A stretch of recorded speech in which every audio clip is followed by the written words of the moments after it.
കേരളം വല്ലാതെ മാറിയിരിക്കുന്നു. മഴ കൊണ്ട് പൊറുതിമുട്ടിയ അവസ്ഥയിലേക്ക് ജനങ്ങൾ ഒരു പതിറ്റാണ്ടായിട്ട് പോയിക്കൊണ്ടിരിക്കുകയാണ്. ഒരു പതിറ്റാണ്ടായി കൃത്യം 2015, 16 സമയത്താണ് നമ്മളുടെ ഈ പ്രശ്നങ്ങളുടെയൊക്കെ തുടക്കം എന്ന് പറയാം. മഴയുടെ സ്വഭാവം ആകെ മാറുന്നു. അത് 18 കൂടി പ്രളയത്തിലേക്ക് പോകുന്നു. അങ്ങനെ കൊടിയ ദുരിതത്തിലേക്ക് കേരളം പോകുന്നു.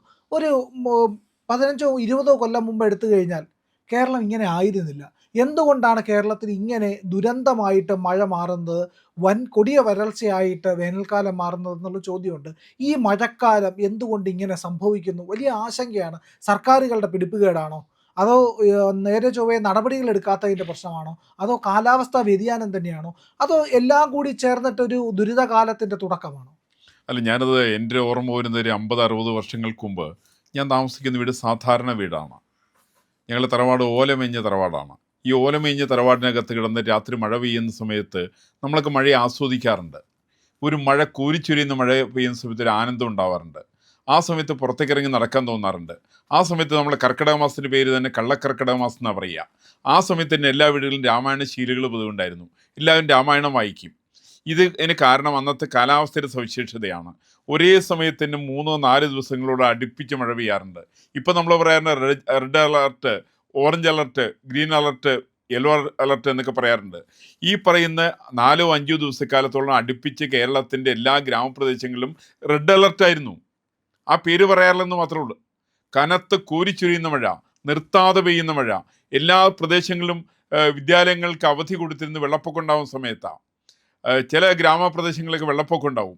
അല്ലാത്ത എല്ലാ വെള്ളങ്ങളും തോടുകൾ വഴിക്ക് ഒഴുകിപ്പോവും. ആ തോടുകളിൽ നിന്ന് കായലിലേക്ക്, പുഴയിലേക്ക് പോകുന്നു, പുഴയിൽ നിന്ന് കടലിലേക്ക് എത്തിച്ചേരുന്നു. അങ്ങനെയാണ് പോയിക്കൊണ്ടിരുന്നത്. ഇന്നിപ്പോൾ നമ്മുടെ അവസ്ഥ പറയുന്നത് കേരളത്തെ സംബന്ധിച്ച്, ഇന്ന് കേരളത്തിൽ മഴ പെയ്യുന്ന സമയത്ത് നേരത്തെ പ്രിയം പറഞ്ഞ പോലെ ഒരു വല്ലാത്ത ഭീതിയാണ് സാധാരണ ജനങ്ങളുടെ. ഒരു വല്ലാത്ത ഭീതി, ഒരു ഭയപ്പാട്, അത് സർവ്വമാന ആളുകളിലുണ്ട്. അത് നമ്മുടെ ഭരണാധികാരികളിൽ ഒരു ഭയപ്പാടുണ്ട്. കാരണം മഴ എവിടെ ചെന്നെത്തും ആർക്കും നിശ്ചയമില്ല. ഇപ്രാവശ്യം തന്നെ മഴ കുറവായിരിക്കുന്ന എന്നൊക്കെ ആദ്യമൊക്കെ പറഞ്ഞിരുന്നു. പക്ഷെ ആ സമയത്ത് തന്നെ പലരും പറഞ്ഞിരുന്നു ആഗസ്റ്റ് സെപ്റ്റംബർ മാസം ഇതുകൂടി വേണ്ടി കോമ്പൻസേറ്റ് ചെയ്യാൻ സാധ്യതയുണ്ട്. അത്രയ്ക്ക് കനത്ത മഴയ്ക്ക് സാധ്യതയുണ്ട്. അങ്ങനെ മഴയ്ക്ക് സാധ്യതയുള്ള കേരളത്തെ സംബന്ധിച്ച് കേരളത്തെ കൃത്യമായിട്ട് മനസ്സിലാക്കാത്ത ഭരണാധികാരികളാണ് ഇക്കാര്യത്തിൽ വലിയമായിട്ടുള്ള പങ്കുവഹിക്കുന്നത്. ഞാൻ ചെറിയ ഉദാഹരണം പറഞ്ഞാലേ, 2018 പ്രളയം ഉണ്ടായിരുന്നു. ആ പ്രളയത്തിന് ഉത്തരവാദി ആരാണ്? ഒരു സംശയക്കരുതില്ല, പിണറായി വിജയനാണ് ഉത്തരവാദി. അതിനകത്ത് എം മണിയാണ് ഉത്തരവാദി. വിവരം കെട്ട ആരാണ് ഉത്തരവാദികൾ? അത്യാർത്തി പുണ്ടറുള്ള മന്ത്രിമാരാണ് ഉത്തരവാദികൾ. ഇവരുടെ എല്ലാവരും കൂടി ചേർന്നിട്ട് ഏറ്റവും ഒരു വേലിയേറ്റം ഉണ്ടായിട്ടുള്ള സമയത്ത് സാധാരണ രീതിയിൽ ഒരു കാരണവശാലും വെള്ളം തുറന്നുവിടാൻ പാടില്ലാത്ത സമയത്ത്, ആ സമയത്താണ് എല്ലാ ഡാമുകളും തുറന്നുവിടുന്നത്. എല്ലാ ഡാമുകളും തുറന്നുവിടുകയാണ്. 44 നദികളും ഒരേ സമയത്ത് വെള്ളപ്പൊക്കം ഉണ്ടാകുന്നു. 80-ലധികം ഡാമുകൾ, ചെറു ഡാമുകൾ അടക്കമുള്ള 80-ലധികം ഡാമുകളാണ് കേരളത്തിലുള്ളത്. എല്ലാ ഡാമുകളും തുറന്നുവിട്ടു ഒരേ സമയത്ത്. ഈ വെള്ളത്തെ സ്വീകരിക്കാൻ കടൽ തയ്യാറായില്ല. ആ കടൽ തയ്യാറാകാതെ വന്ന സമയത്താണ് പെരിയാറ് പോലുള്ള സ്ഥലങ്ങളിൽ പുതിയ നദികൾ ഉത്ഭവിച്ചു. നമ്മൾ പഴയ കാലത്ത് ചരിത്രത്തിൽ പഠിച്ചിട്ടുണ്ടാവും. ശങ്കരാചാര്യര് അവിടെ സ്വന്തം വീടിന്റെ ഭാഗത്തുകൂടി പുതുതായിട്ട് പെരിയാറിനെ ഒഴുക്കിക്കൊണ്ടുവന്നു എന്ന് പറയും. സമാനമായിട്ടുള്ള രീതിയിലാണ് സംഭവിച്ചത്. നമുക്ക് അപ്രതീക്ഷിതമായിട്ടുള്ള രീതിയിൽ അവിടെ കടുങ്ങല്ലൂർ പോലെയുള്ള പ്രദേശങ്ങളിൽ റോഡിൽ കൂടി നദി ഒഴുകുന്നതിൻ്റെ ഏറ്റവും വലിയ ദൃഷ്ടാന്തം ഞാൻ നേരിട്ട് അനുഭവസ്ഥനാണ്, നേരിട്ട് കണ്ടതാണ്. ഇങ്ങനെയുള്ള കേരളത്തിൻ്റെ അവസ്ഥ വന്നു. ഈ അവസ്ഥ കേരളത്തിലെ ഭരണാധികാരികൾ സൃഷ്ടിച്ചതാണ്. ഇത് പണപ്പിരിവിന് വേണ്ടിയിട്ടുള്ള ഏർപ്പാടാണ്. വിദേശത്ത് നിന്ന് പണം സ്വീകരിക്കാൻ വേണ്ടിയിട്ടുള്ള ഏർപ്പാടാണ്. ജനങ്ങളെ കൊള്ളയടിക്കാൻ വേണ്ടിയിട്ടുള്ള ഏർപ്പാടാണ്.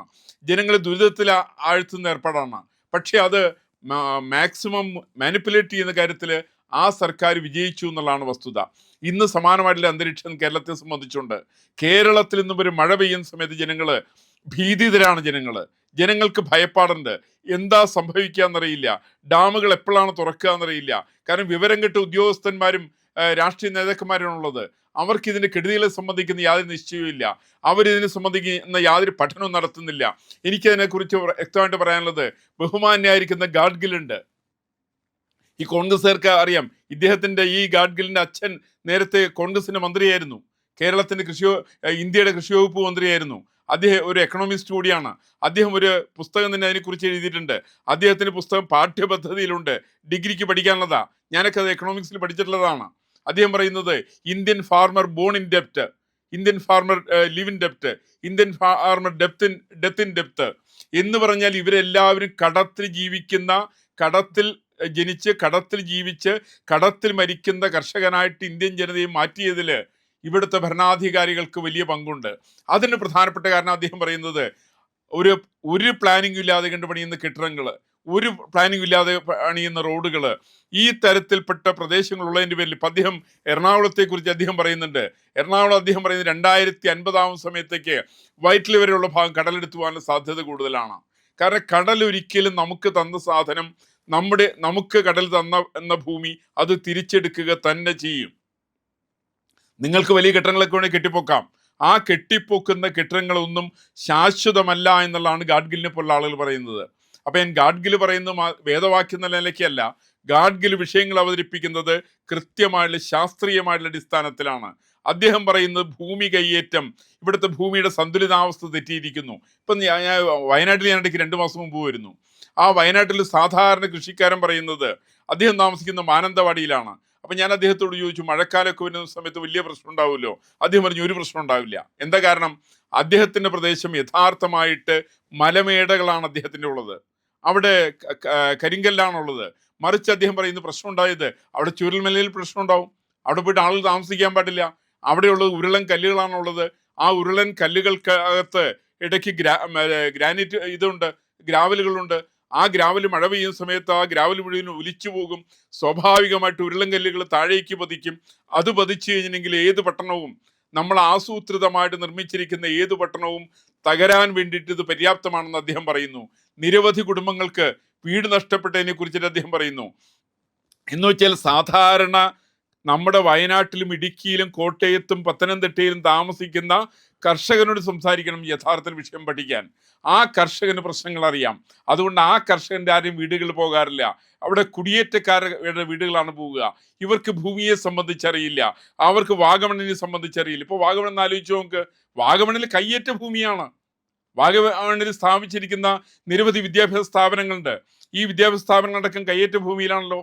ഈ കാടിനെക്കുറിച്ചും മലകളെക്കുറിച്ചും ഒരു ധാരണയും ഇല്ലാത്ത ആളുകൾ അവിടെ പോയിട്ട് ഉരുളൻകല്ലുകൾ സ്ഥിതി ചെയ്യുന്ന സ്ഥലത്ത് പോയിട്ട് അവിടെ കെട്ടിടം സ്ഥാപിച്ച് അവിടെ വെള്ളപ്പൊക്കം ഉണ്ടായി കഴിഞ്ഞിട്ടുണ്ടെങ്കിൽ സ്വാഭാവികമായിട്ട് നഷ്ടപ്പെടുന്നത് ഇവർ സ്ഥാപിച്ച കെട്ടിടങ്ങളാണ് എനിക്ക് നഷ്ടപ്പെടുക.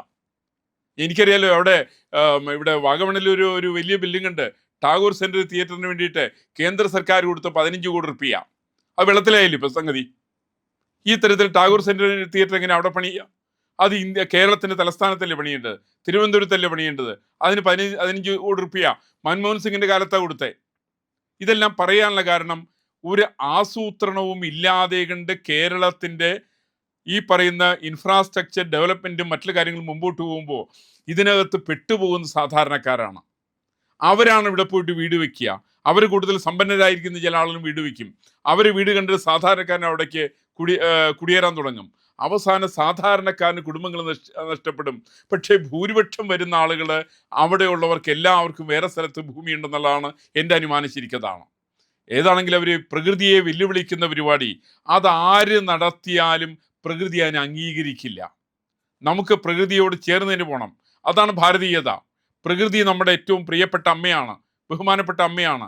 ഈ അമ്മയെ അമ്മയായിട്ട് തന്നെ കാണണം. ഭാരതത്തിൻ്റെ സങ്കല്പത്തിൽ സ്ത്രീ എന്ന് പറഞ്ഞാൽ അത് പ്രകൃതിക്ക് തുല്യമാണ്. അതിന് കാരണം പ്രകൃതി എന്ന് പറഞ്ഞാൽ അമ്മയാണ്. ഈ അമ്മയെ അമ്മയായിട്ട് തന്നെ കാണാൻ സാധിക്കണം. അവിടേക്ക് കടന്നാക്രമണം നടത്തിയിട്ട് അതിന് ഇല്ലായ്മ ചെയ്തുകൊണ്ട് അവിടെ പുതിയ സൗധങ്ങൾ പണിതുകൊണ്ട് അതാണ് മികച്ചതെന്ന് പറഞ്ഞാൽ നമ്മുടെ സ്വസ്ഥതയാണ് നഷ്ടപ്പെടുക. സാർ പറഞ്ഞപ്പോൾ എനിക്കൊരു കാര്യം ഓർമ്മ വരിക. ശശികല ടീച്ചർ ഒരു 2 മണിക്കൂർ മുമ്പ് ഒരു പോസ്റ്റ് ഇട്ടിരുന്നു. അതിൽ പറയുന്നത് ഇങ്ങനെയാണ്: ഭൂമി, നദി, പ്രകൃതി ഇവയൊക്കെ അമ്മയെന്നുള്ള ചിന്തയൊക്കെ പഴഞ്ചനാണ്, അശാസ്ത്രീയമാണ്. നമുക്ക് പ്രകൃതി വേസ്റ്റ് ബിന്നാണെന്ന് പഠിപ്പിക്കാം. പുരോഗമനവും നവോത്ഥാനവുമൊക്കെ വരട്ടെന്നേ. മഴയെന്ന് എഴുതി കാണിച്ചാൽ വെള്ളം പൊങ്ങുന്നത് എന്തുകൊണ്ടാണെന്ന് തൽക്കാലം മറക്കാം. ശാസ്ത്രം മാത്രം പഠിച്ചാൽ സാധാരണക്കാരൻ അത് ഉൾക്കൊണ്ട് പ്രവർത്തിച്ചു കൊള്ളണം എന്നില്ല. എന്നാൽ വിശ്വാസത്തിൻ്റെ പേരിൽ ഒത്തിരി മേമ്പടി ഉണ്ടെങ്കിൽ നല്ലൊരു ശതമാനം പലരും അനുസരിക്കും. അതിന് കാരണം പ്രധാനപ്പെട്ടത് വിശ്വാസം ശാസ്ത്രീയമാണ്, അത് അശാസ്ത്രീയമല്ല. വിശ്വാസം ശാസ്ത്രീയമാണ്. അശാസ്ത്രീയമായിരിക്കുന്ന ഒരു സംവിധാനത്തിന് നിലനിൽപ്പില്ല. ഇപ്പം ഈ പഠിക്കുന്നവർ സയൻസ് പഠിച്ചാൽ കുഴപ്പമില്ലായിരുന്നു. ഇവരെ സയൻസ് അല്ല പഠിക്കുന്നത്.